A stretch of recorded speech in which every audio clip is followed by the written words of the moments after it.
আগের সিজনে আমরা দেখেছি যে জেমস একজন সাইকো, যার মনে সবসময় পশু পাখি আর মানুষ খুন করার চিন্তা চলতে থাকে। সে অ্যালিসাকে খুন করার জন্য ভালোবাসার নাটক করতে করতে সত্যি তার প্রেমে পড়ে যায়। তার মাথায় খুন করার যে চিন্তাগুলো আসতো অ্যালিসার সাথে থেকে, সেগুলো ধীরে ধীরে আসা বন্ধ হয়ে যায়। অ্যালিসা তার জীবন হয়ে ওঠে, কিন্তু সে তা প্রকাশ করতে বা বলতে পারতো না। হয়তো সামনে গিয়ে সে বলেও দিত। যাক, এখন আর কি করার। সিজন 2 শুরুতে আমরা বনিকে দেখতে পাই, যার গাড়িতে প্রফেসরের লেখা একটি বই আছে, আর বইয়ের ভেতর অ্যালিসার কাগজের কাটিং। সে এসব সাথে নিয়ে কেন ঘুরছে তা বোঝার জন্য আমাদের তার শৈশবে যেতে হবে। তার পরিবারে তার মা, বাবা আর সে, এই তিনজনই ছিল।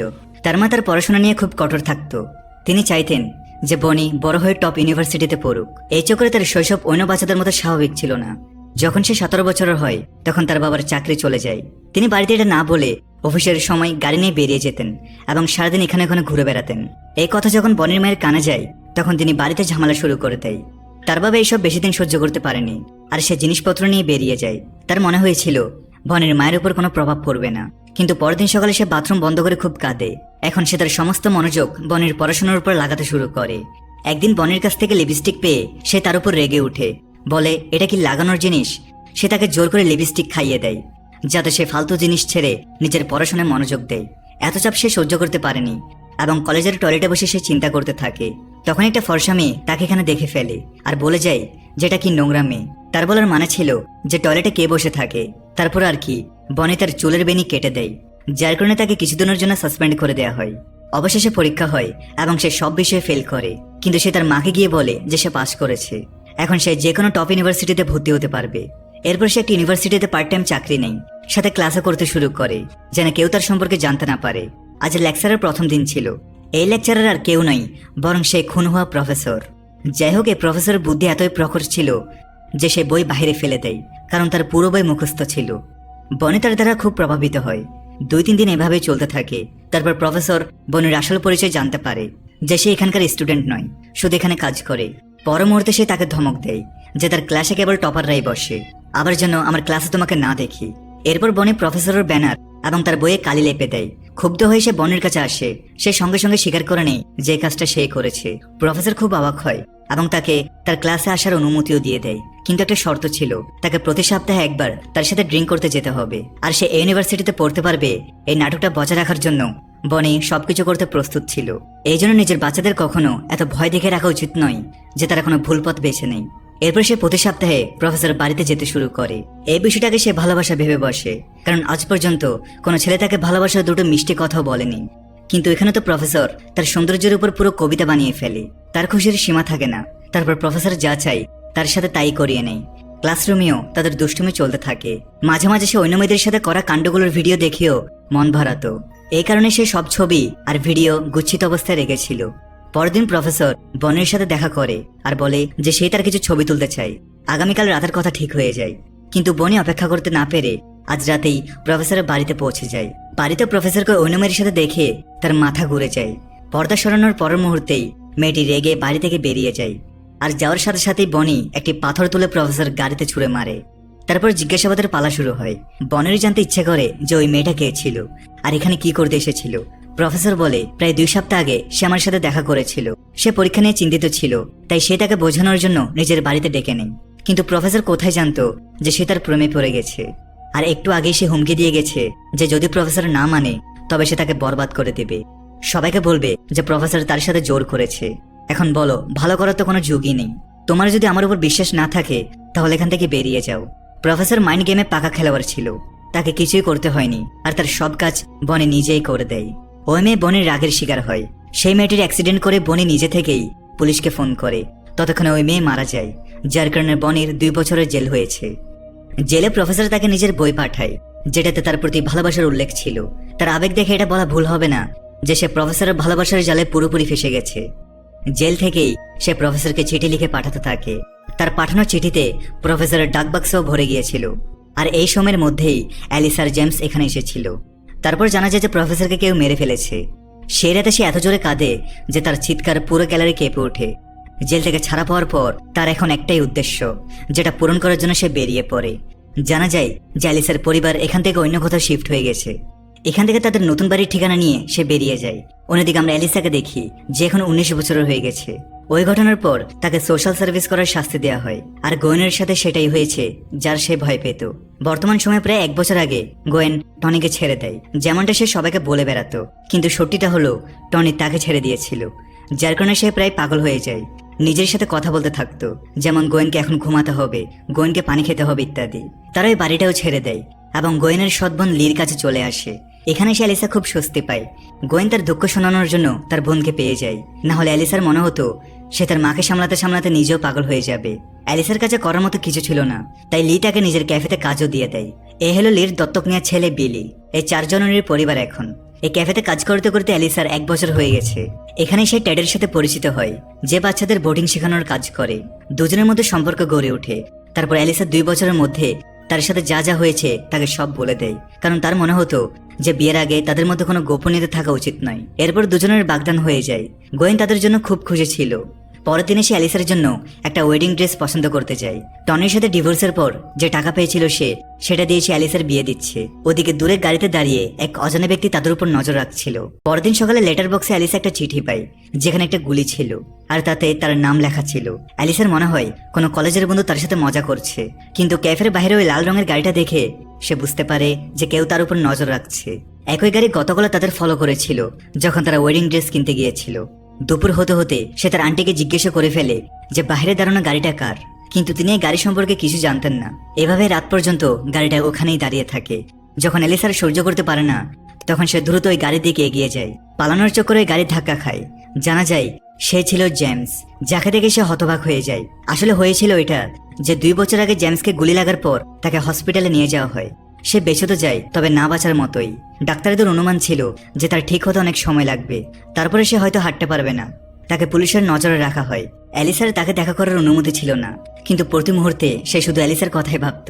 একদিন অ্যালিসার মা তার সাথে দেখা করতে হসপিটালে আসে। প্রথমবার সে তার সাথে দেখা করেছিল আর খুশিও ছিল যে সে অ্যালিসা সম্পর্কে কিছু বলবে, কিন্তু সে আগে থেকেই তাদের ব্রেকআপের স্ক্রিপ্ট ভেবে এসেছিল। যেমন সে খোড়া হয়ে গেছে, জেলেও যাবে, এইসবে তার মেয়ের কি দোষ? তার জন্য অ্যালিসার পুরো জীবনটা নষ্ট হয়ে যাবে। জেমসের কাছে তার প্রত্যেকটা কথা কাটার মতো গাচ্ছিল, কিন্তু সে ঠিকই বলছিল। বুকে পাথর রেখে সে চিঠিটা লেখে। সেদিনের পর অ্যালিসার কখনো তার সাথে দেখা করতে আসেনি।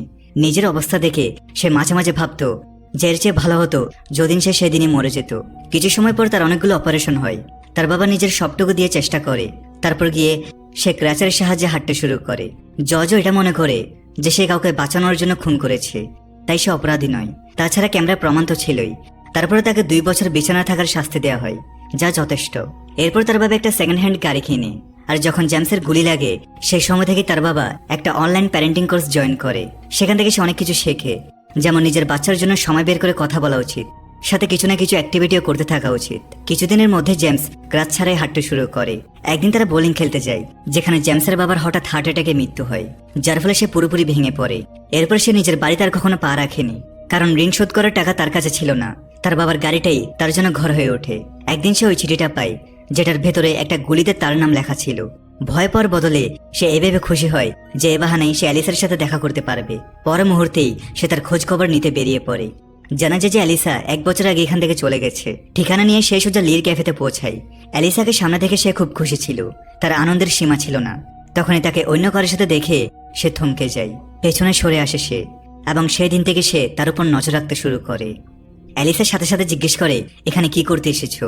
তার কাছে তো অজুহাত ছিলই। অ্যালিসাও জানায় যে এইরকম গুলি তার কাছেও এসেছে, হয়তো তার কোনো কলেজের বন্ধু তার সাথে মজা করছে। বাইরে থেকে অ্যালিসা দেখানোর চেষ্টা করতে থাকে যে জেমসের এখানে আসাই সে একদমই খুশি নয়, কিন্তু ভেতরে তার মনে অন্য কিছু চলছিল। কাল তার বিয়ে, তার এখানে আসা উচিত হয়নি, এটাও সে জানে। তার এই ব্যবহার দেখে জেমসের খুব খারাপ লাগে। তারপর ভাবে যে একবার অ্যালিসার সাথে দেখা হয়েছে, এটাই অনেক। তাকে তার বাবার মৃত্যুর খবরটা দিয়ে ফিরে যাচ্ছিল, কিন্তু গাড়িটা বিগড়ে যায়। লি ভাবে যে তাকে কোনো হোটেলে ছেড়ে দিবে, কিন্তু সে মানা করে যে সে নিজে থেকেই চলে যাবে। কিন্তু গাড়ির ভেতরে জিনিসপত্র দেখে অ্যালিসার বুঝতে দেরি হয় না যে সে গাড়িতেই থাকে, আর এত রাতে কোনো মেকানিকও পাওয়া যাবে না।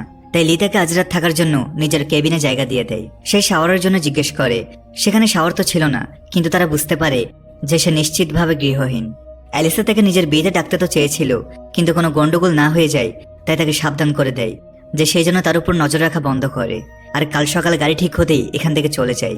বাইরে গিয়ে সে নিজের উপর নিয়ন্ত্রণ রাখতে পারেনি আর কাঁদতে শুরু করে। তবে তার ভয় ছিল যে জেমস এখানে থাকলে সে বেশিক্ষণ নাটক করতে পারবে না। পরদিন সকালে কনে সেজে সে বিয়ের জন্য রওনা হয়। অন্যদিকে জেমস ক্যাফের বাহিরে একটা পুকুরে ঝাঁপ দেয় গোসল করার জন্য। অ্যালিসার টেডের বিয়েতে তাদের অনেক অতিথি এসেছিল।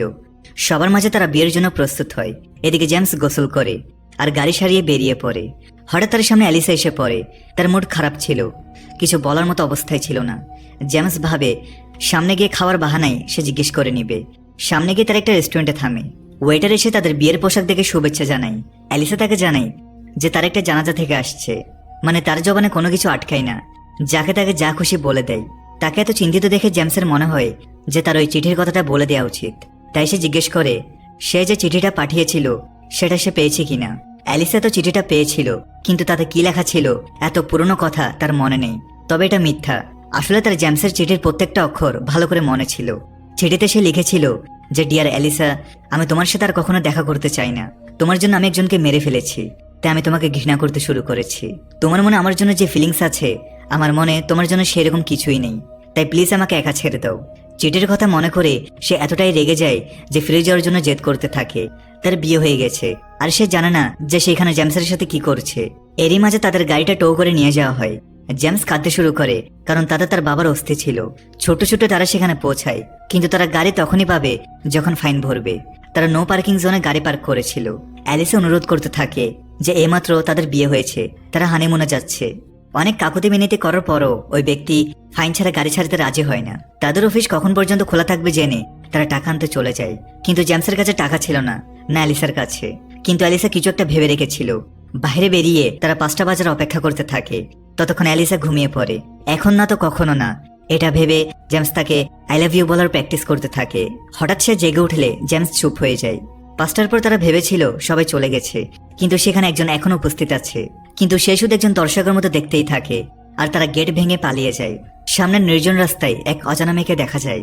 তাকে লিফট দেওয়ার জন্য তারা গাড়ি থামায়, কিন্তু তারা কোথায় জানতো যে এই মেয়েটি অনেক সময় ধরে তাদের পিছুই করছে আর তাদের মারার জন্য প্রথম চাল চেলে দিয়েছে। কিছু দূরে গিয়ে গাড়ির হাওয়া বেরিয়ে যায়। বনে ঝট করে নেমে টায়ার থেকে ছুরিটা বের করে নেয়। আর তারা কিছুই বুঝতে পারে না। তাদের খতম করার জন্য বনের কাছে সোনালি সুযোগ ছিল, তবুও সে কেন জানি থেমে যায়। কিছু দূর গাড়ি ধাক্কা দেওয়ার পর তারা একটা হোটেল পায়, কিন্তু সেখানে গিয়েও কোনো সমাধান হয় না। এই এলাকায় একজনের মোটর মেকানিক ছিল যে গাড়ি ঠিক করতে পারত, তবে কোনো কারণে সে আজ নেই। এদিকে এখানে রুম তো খালি আছে, কিন্তু টাকা ছিল না। তখন বনি এগিয়ে আসে আর নিজের টাকায় 2টো রুম বুক করে। এরপর তারা একসাথে বসে ড্রিঙ্ক করে। এখানে বনি তাদের জানায় যে তার একজন বয়ফ্রেন্ড ছিল, কিন্তু কেউ তাকে মেরে ফেলেছে। এখন সে খুব একা হয়ে গেছে। এটা শোনা মাত্র হোটেলের মালিক তার পেছন পড়ে যায়।